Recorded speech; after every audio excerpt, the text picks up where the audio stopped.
come back, we're just going to go to the boys and they're going to share with us some kingdom keys. In this session, Pam, we would like to cover the element of visions. You know, visions is pretty much you having a dream while you're awake. And many of us, we come home for a long day's work and we lay on the couch and we're half asleep and half awake. Many of you must experience this, but you're not actually sleeping, but you're on the edge of sleeping. You get a lot of images running through your mind. That's actually a vision. You're actually going into a trance. And when I say trance, I don't want you to freak out, because in Acts chapter 10, Peter, the apostle, was on the rooftop in Joppa. He stayed with his friend Simon the tenant, and he actually was on the top of the roof, and he went into a trance while he was in prayer. And he had this vision of unclean animals came down. The Lord released it to him. And what that vision was about, he snapped out of it. He wasn't sure because it was so abstract. But the Lord spoke to him about ministering to the Gentiles, because back then the outpouring happened with the Jews, but God wants it to be for all men.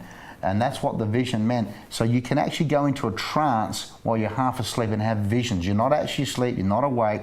New Agers call it an alpha sleep. And it's very powerful, and God can speak to you that way. I actually have it when I'm standing up here ministering. I can go into a trance and I can have visions. And I know as I'm ministering, Adrian can concur with this. Adrian can agree with this, that when I'm ministering to somebody, I have a trance, I have a vision, I can see the child, what type of sex the child is that they have, and what's wrong with the child, the name of the child. And that's how we need to operate, and Jesus operated in that realm as well.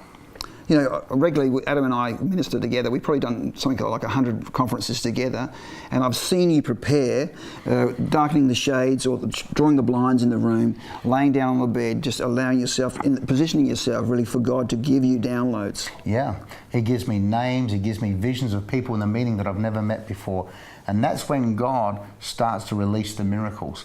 Because Jesus moved in that realm, and in John 4, He knew the woman at the well, He saw her, He knew she had 5 husbands, and the one she was with is not her husband. He knew this, and because He moved in the spiritual realm of visions and dreams.